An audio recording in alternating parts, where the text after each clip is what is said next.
But when people try to argue that she's not the face of our league, or if our league would be where we're at without her, you're literally dumb as fuck. If you love real talk about the biggest names in women's basketball, hit that subscribe button right now and turn on notifications.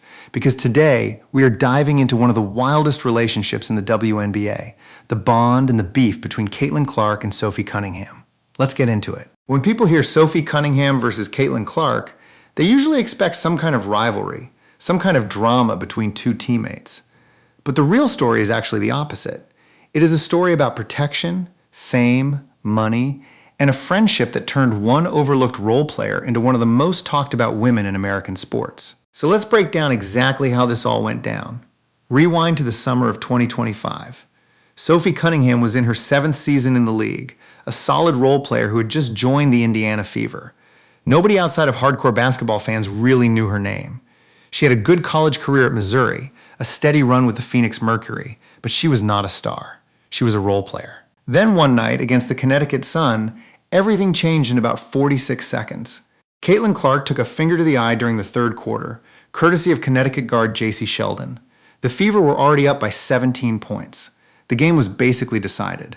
Sophie Cunningham could have let it go. Instead, she went after Sheldon on the very next play, and that moment turned into a flagrant foul, an ejection, and a viral sports moment that completely rewired Sophie Cunningham's career. Here's what's wild. In the 4 days after that fight, Google searches for Sophie Cunningham spiked 800%. Before that game, she had around 300,000 TikTok followers. A week later, she was sitting at 1.4 million. Today, that number has climbed to over 3 million, which is actually more than Caitlin Clark's own following and more than 4-time MVP Aja Wilson. Within 2 weeks of the incident, Cunningham had already landed a major endorsement deal with the home security brand Ring, the same company known for doorbell cameras, and the tagline practically wrote itself, built around the idea of a company designed to protect. So almost overnight, Sophie Cunningham went from a bench player nobody talked about to the WNBA's most famous enforcer. And she has been very open about not loving that label. She has pushed back multiple times, saying she does not see herself as Caitlin Clark's bodyguard or hired muscle. What she says instead is simple. She is just going to do whatever her team needs, and if her teammates need backup, she is going to give it to them. Now let's fast forward to this year, 2026, because the story did not slow down at all. In fact, it got bigger. In June of this year, Cunningham got into it again, this time with Phoenix Mercury forward DeWanna Bonner during a Fever win over the Mercury. Cunningham never even touched her. She just pointed a finger at Bonner in this cocky, mocking way that had the entire arena laughing, and it went viral instantly. Sports commentators were calling it one of the most savage, non-physical moments of the year. And once again, the internet response was the same as always. People either loved her for standing up for her team, or they accused her of manufacturing drama for clout. That same month, Cunningham made headlines again, this time with actual words instead of finger points. She came right out and said what a lot of Fever fans have been thinking, that opposing players are, in her opinion, deliberately targeting Caitlin Clark, and that the league and the officials are not doing enough to protect her. And she has receipts to back that opinion up. Since Clark entered the league back in 2024, she has been on the receiving end of 9 flagrant fouls, which is the most of any player during that stretch. Twice in her last 25 games alone, the league has admitted after the fact that a play against her should have resulted in an ejection and didn't. For comparison, since Clark came into the league, there have only been 4 other flagrant 2 fouls handed out total, one of them actually against Sophie Cunningham herself. So you can see why Cunningham has taken this personally.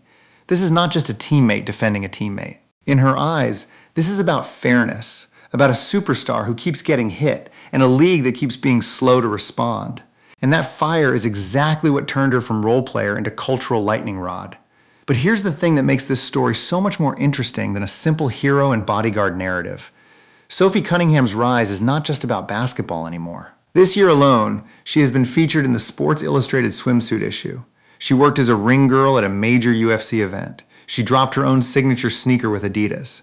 People have even joked, only half joking, about her as a future political candidate someday. She actually started building a media career even before all of this, doing color commentary work on NBA broadcasts for the Phoenix Suns years earlier, which is where she first picked up the nickname Spicy Sophie for her blunt, unfiltered opinions. And on the court in 2026, she is actually playing some of the best basketball of her career. After tearing her MCL and missing the rest of the 2025 season, most people expected a slow recovery year for her. Instead, she signed back with Indiana, and even coming off the bench in most games, she is putting up her highest scoring numbers in 3 seasons and shooting a career best from three-point range, ranking second in the entire league in three-point percentage. Her head coach has called her toughness contagious, and honestly, the stats back that up just as much as the highlight reel moments do. Now here's a twist a lot of casual fans do not know about.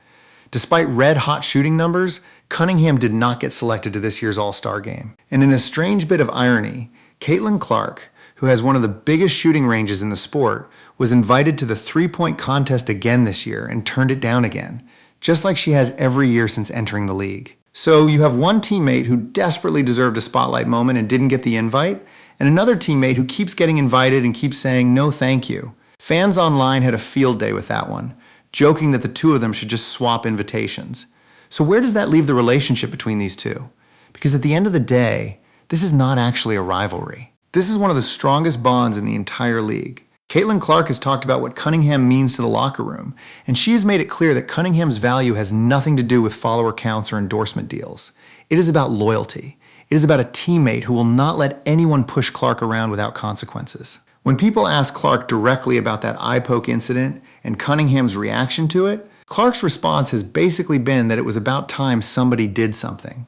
That single moment, less than a minute of basketball, changed the entire trajectory of Sophie Cunningham's life. It turned a quiet veteran into one of the most recognizable faces in women's sports. It created a permanent narrative around her and Caitlin Clark, and it sparked a much bigger conversation about how physical the WNBA has become and whether officials are actually protecting their biggest stars the way they should be. Love her or hate her. And there are plenty of people on both sides of that debate. Sophie Cunningham is impossible to ignore right now. She has become a symbol, whether she wanted to be one or not, of loyalty on the court and chaos off of it. And as long as Caitlin Clark keeps drawing extra contact from opponents, do not expect Sophie Cunningham to back down anytime soon. So that's the real story behind Sophie Cunningham and Caitlin Clark. Not a feud between two teammates, but a partnership built on protection, respect, and a whole lot of fireworks along the way. If you enjoyed this breakdown, make sure you are subscribed so you never miss the next update on this story. Drop a comment letting me know whose side you're on.